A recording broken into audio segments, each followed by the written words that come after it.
ధర్మశాల వేదికగా జరగనున్న ఆఖరి టెస్టు నామమాత్రమైనప్పటికీ ప్రపంచ టెస్టు ఛాంపియన్షిప్ ఫైనల్కు అవకాశాలు మెరుగుపరుచుకోవడానికి ఇరు జట్లకు ఇది కీలకమే కానుంది. 3-1 తేడాతో ఇప్పటికే ట్రోఫీ దక్కించుకున్న టీమిండియా ధర్మశాల వేదికగా జరిగిన నామమాత్రమే 5వ టెస్టుకు జట్టును ప్రకటించింది. ఇప్పటికే సిరీస్ గెలిచిన నేపథ్యంలో ప్రయోగాలు చేసేందుకు సిద్ధమైంది. వాస్తవానికి ఈ సిరీస్లోనూ ఓటమితో ప్రారంభించిన టీమిండియా వరుసగా 3 టెస్టుల మ్యాచ్లను గెలిచి ట్రోఫీ కైవసం చేసుకుంది. ఇదే ఊపులో ధర్మశాల టెస్టు కూడా గెలిచి వరల్డ్ టెస్ట్ ఛాంపియన్షిప్ 2023-25లో పాయింట్ల పట్టికలో జట్టు స్థానాన్ని మరింత పటిష్టం చేసుకోవాలని భావిస్తోంది. మరోవైపు ఆఖరి టెస్ట్ మ్యాచ్ గెలిచి విజయంతో పర్యటన ముగించాలని ఇంగ్లాండ్ జట్టు భావిస్తోంది. గత మ్యాచ్కు దూరంగా ఉన్న జస్ప్రీత్ బుమ్రా ధర్మశాల టెస్టులో ఆడే అవకాశాలు కనిపిస్తూ ఉన్నాయి. బుమ్రా ఈ సిరీస్లో అదిరిపోయే బౌలింగ్ చేశాడు. 13.64 సగటుతో 17 వికెట్లు తీశాడు. ధర్మశాల మైదానంలో ఫాస్ట్ బౌలర్లకు అనుకూలంగా ఉండడంతో అతడిని ఎంపిక చేశారనే ప్రచారం జరుగుతోంది.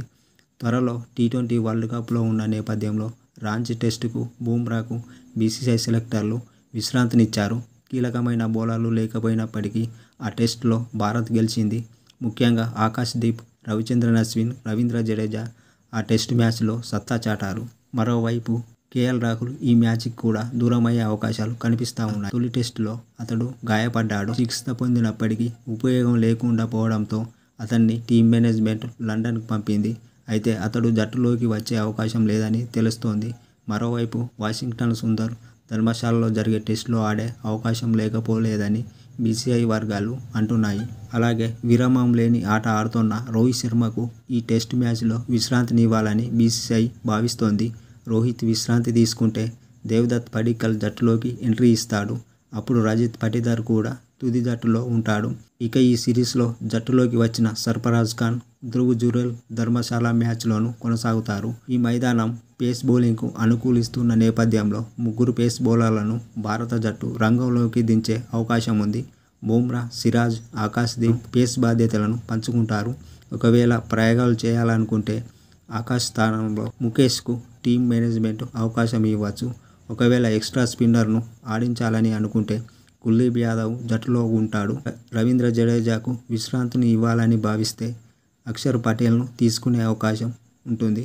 అలాగే ఈ మ్యాచ్కు ముందు టీమిండియా కెప్టెన్ రోహిత్ శర్మ ఓ భారీ రికార్డుపై కన్ను వేశాడు.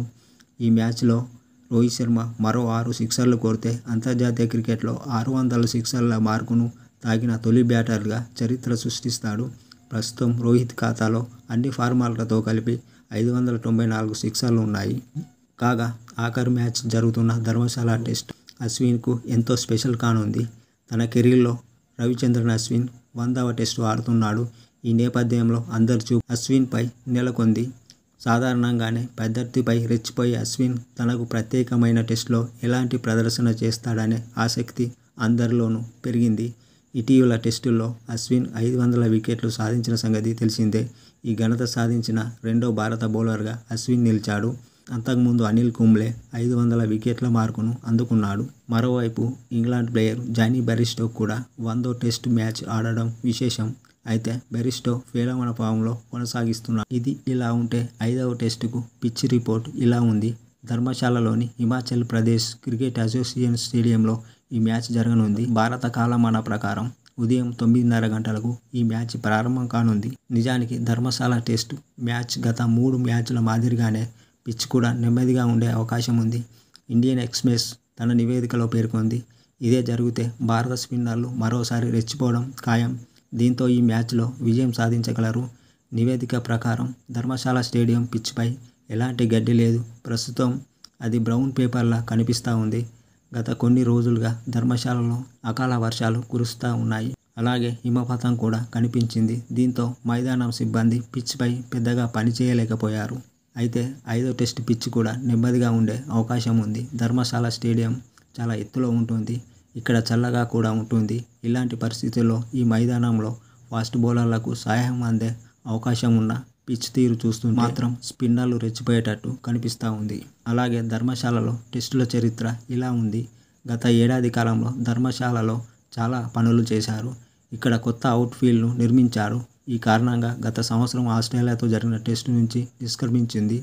ఎందుకంటే అవుట్ ఫీల్డ్ పూర్తిగా సిద్ధం కాలేదు. కానీ తర్వాత ఇక్కడ చాలా ప్రపంచ కప్ మ్యాచ్లు జరిగాయి. ఇటీవల రంజీ ట్రోఫీ మ్యాచ్లు కూడా జరిగాయి. ప్రస్తుతం అవుట్ ఫీల్డ్ కార్పెట్లా కనిపిస్తూ ఉంది.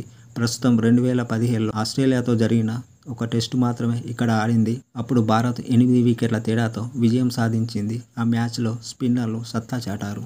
ఇది ఇలా ఉంటే ఈ ఆఖరు టెస్టు సజావుగా జరిగే సూచనలు కనిపించడం లేదు. ధర్మశాల వాతావరణమే ఇందుకు కారణంగా కనిపిస్తూ ఉంది. 5వ టెస్టుకు మ్యాచ్ వర్షం అంతరాయం కలిగించే అవకాశం ఉన్నట్లు పలు రిపోర్ట్లు పేర్కొంటున్నాయి. రానున్న 5 టెస్టుల్లో భారీ వర్షాలు కురిసే ఛాన్సు ఉన్నట్లు అక్కడి వాతావరణ శాఖ ఓ ప్రకటనలో పేర్కొంది. వెదర్ రిపోర్ట్ ప్రకారం ధర్మశాలలో వాతావరణం చాలా చల్లగా ఉంటుంది. అంతేకాకుండా ఇక్కడ చాలా చల్లని వాతావరణం ఆటగాళ్లపై ప్రభావం చూపే అవకాశం ఉంది. అంతేకాకుండా మ్యాచ్ జరిగే రోజు వర్షం పడే అవకాశం ఎక్కువగా ఉన్నాయి. గరిష్ట ఉష్ణోగ్రత 1 డిగ్రీ సెల్సియస్ గాను, కనిష్ట ఉష్ణోగ్రత -4 డిగ్రీల కంటే తక్కువగాను ఉండే ఛాన్స్ ఉంది. వర్షంతో పాటు మంచు కూడా మ్యాచ్పై ప్రభావం చూపే అవకాశం ఉందని నివేదిక పేర్కొంది. 5వ టెస్టుకు భారత జట్టు అంచనా ఇలా ఉంది. రోహిత్ శర్మ, జైస్వాల్, బుమ్రా, శుభ్మన్ గిల్, సర్ఫరాజ్ ఖాన్, ధ్రువ్ జురేల్, కేఎస్ భరత్, దేవదత్ పడిక్కల్, రవిచంద్రన్ అశ్విన్, రవీంద్ర జడేజా, అక్షర్ పటేల్, మొహమ్మద్ సిరాజ్, కుల్దీప్ యాదవ్, ఆకాశ్ దీప్, ముఖేష్ కుమార్.